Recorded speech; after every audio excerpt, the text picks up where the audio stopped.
Alors très heureux, voilà, on vient de découvrir le résultat. Très fier de la confiance que m'accordent les Genevoises et les Genevois et voilà, je me sens prêt pour vraiment travailler au service des Genevoises et des Genevois. C'est une étape, c'est pas...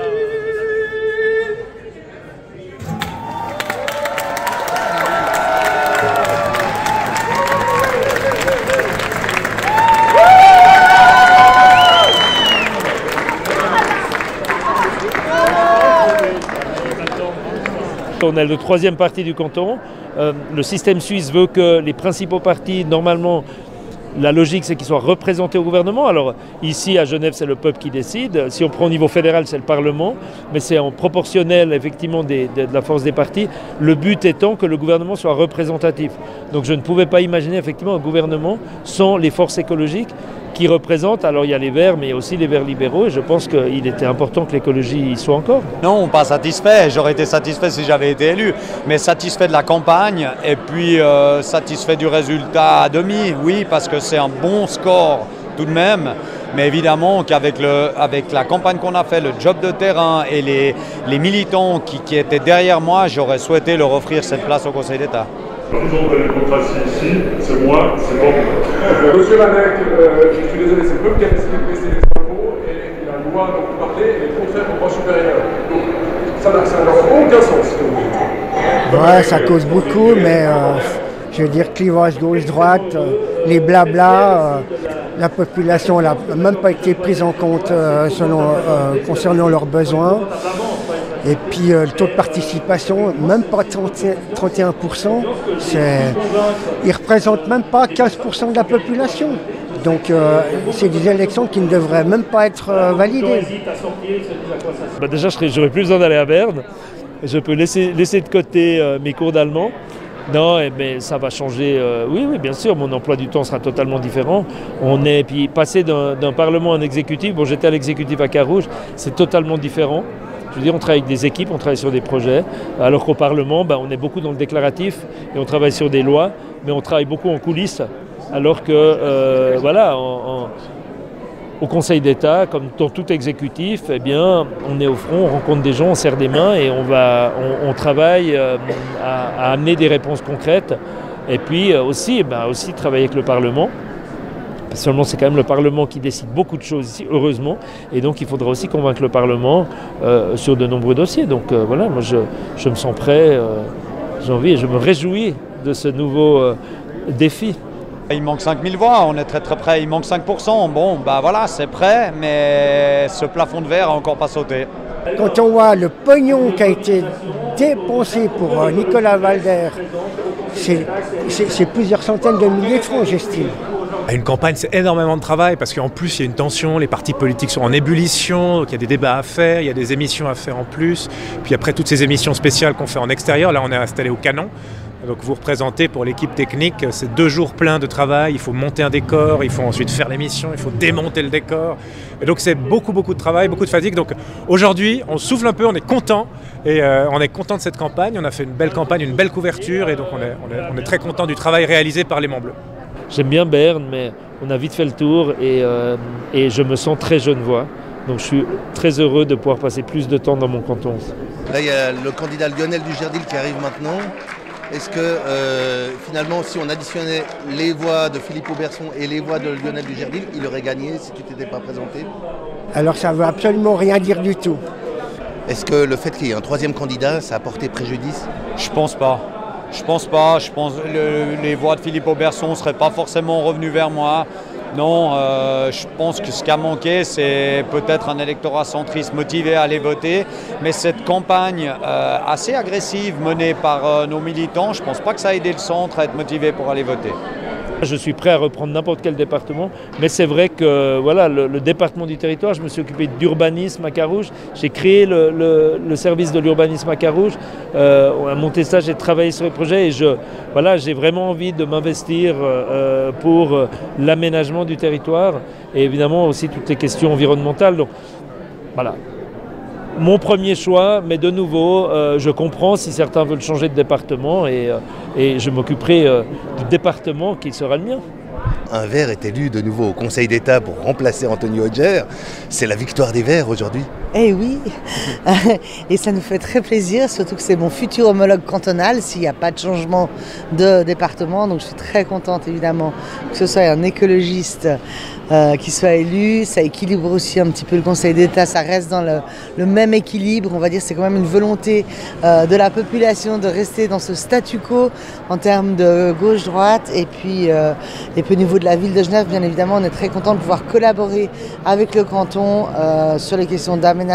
On a pris la bonne décision à Genève, c'est plutôt bien ça, et c'est plus que la figure de Nico dans ce moment, c'est justement la question vers quelle société on allait si on prenait une décision, voilà, pas juste en tout cas pour moi. L'UDC fait partie du paysage politique, il faut en prendre acte quand même une fois et puis arrêter de diaboliser ce parti. On est un parti de droite populaire, de droite conservatrice, mais l'UDC c'est pas le diable, l'UDC c'est un parti tout à fait respectable et qui respecte les autres et c'est à nous de le démontrer encore pour la suite. Les Verts ils sont ouverts à la conversation, à différents des autres partis qui sont réellement fermés et qui sont beaucoup plus dans un esprit violent. On les voit ici, mais on les voit aussi dans le monde. Par contre, je n'ai pas pu me distinguer des autres parce qu'il y a eu absence de débat. C'est ça le pire, c'est qu'il n'y a pas eu de débat démocratique. La presse et la télévision, ils ont cru que c'était une élection présidentielle française. Donc, on prend les deux premiers, les autres, allez vous faire foutre, et puis ils se battent entre eux. Au premier tour, tous les candidats ont eu la parole et on a fait le choix de resserrer au deuxième tour le débat sur ceux qui avaient fait un score très élevé, qui avaient véritablement des chances de l'emporter. Au premier tour, ça a été plutôt des interviews. Il n'y a pas eu de grand débat au premier tour parce que l'enjeu n'était pas le même qu'une élection générale. Et on a donc fait le choix, en l'occurrence, de donner un peu moins de place à Philippe Auberçon au deuxième tour, mais au premier tour, tout le monde a été invité sur la chaîne. C'est pas vous qui allez dire le contraire. La démocratie, elle n'a pas été respectée puisque les temps de parole de chacun, que ce soit au premier ou au deuxième tour, n'ont absolument pas été respectés. On déploie quand même de gros moyens pour faire vivre la politique. On a le conseil municipal en direct, le grand conseil en direct, donc les gens peuvent aussi voir avec transparence ce qui se passe dans les parlements. Donc ça c'est une mission importante. Puis c'est surtout une chaîne où tout le monde a la parole, c'est une chaîne de débat, c'est une chaîne où les gens peuvent confronter leurs idées, où on a une forme de liberté de ton aussi. Et puis c'est une chaîne qui enquête sur les dysfonctionnements de la République, il y en a. Donc c'est une chaîne très plurielle. Je vais retourner chez moi d'abord pour travailler pendant cette semaine et puis ensuite au Grand Conseil. Non, ça ne va pas être difficile. Je retourne à la présidence de mon parti. Donc non, du job, il y a. Donc voilà, on a deux grosses échéances, 2027, 2028. Maintenant, il va falloir travailler à ces deux échéances. On n'est pas non plus contraint de travailler dans la longue durée. Il y a aussi des réponses à apporter rapidement. Je pense pour que la population voit aussi qu'il y a des... Donc en 2 ans et demi, ce n'est pas une excuse. Le temps, on doit pouvoir faire quelque chose. Genève est attractive, donc elle attire de plus en plus de monde. Il faut déjà loger ces personnes, mais il faut aussi après répondre à leurs besoins. Les gens viennent en famille et il faut après construire des écoles, construire des crèches. C'est souvent un critère qui est très important, même pour les milieux économiques, que j'ai rencontré des multinationales. Les personnes qui arrivent à Genève se renseignent sur justement est-ce qu'il y a des crèches à proximité, etc. Naturellement, quand quelqu'un rejoint le cercle du pouvoir, poste exécutif en l'occurrence, il y a toute une armada qui se met autour, une forme de bureaucratie, et donc le magistrat ou la magistrate, eh bien, si elle ne garde pas ce lien direct avec la population, il y a le risque d'être un petit peu avalé comme ça par l'administration, par la bureaucratie, avec de plus en plus d'intermédiaires, des porte-paroles, des communicants, etc., ce qui complique beaucoup notre travail, et puis ce qui ne favorise pas non plus la transparence. On voit qu'à chaque fois au deuxième tour, il y a moins de participation qu'au premier tour. C'est normal ça? Alors que c'est là que c'est décisif finalement. C'est tout à fait normal puisque la population n'a pas de choix. C'est la peste et le choléra, comme certains disent. On est très très content que Genève a fait un bon choix.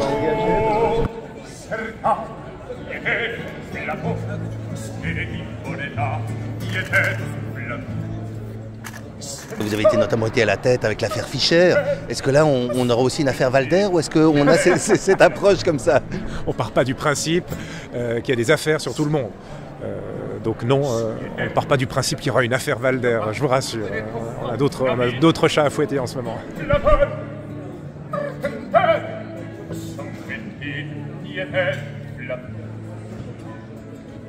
Et à la maison, vous parlez politique aussi? Mais bien sûr, oui, oui. Bien sûr, moi je suis dans l'art, dans le cinéma, mais bien sûr c'est une question qui me traverse. Toujours la politique, où est-ce qu'on est dans le monde, où est-ce qu'on est ici à Genève.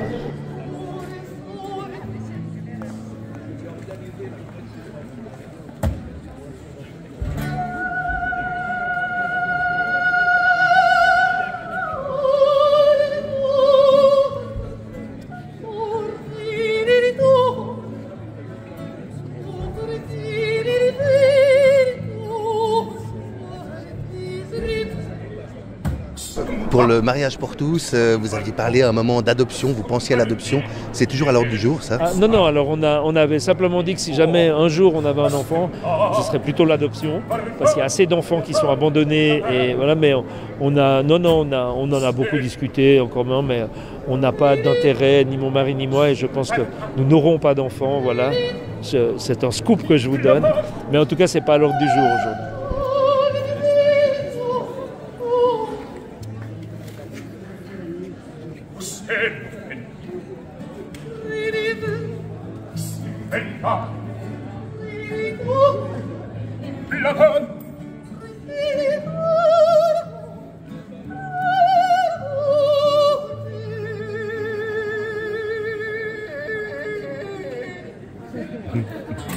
Il faudrait limiter les budgets de campagne. Ouais, il faudrait les limiter. Tout à fait.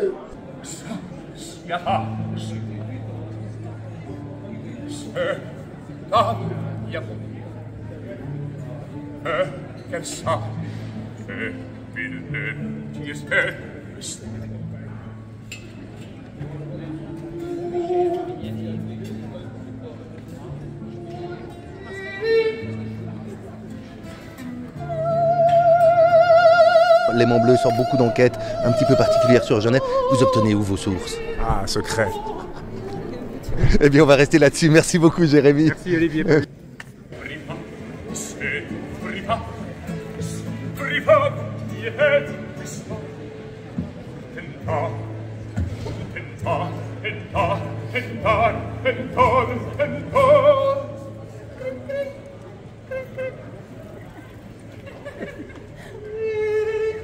Il se dit que ce matin à 5h, tu as encore semé du blé ce matin, c'est vrai? Non, j'ai moissonné mon maïs hier soir et ce matin je suis allé courir, mais j'ai pas semé ce matin.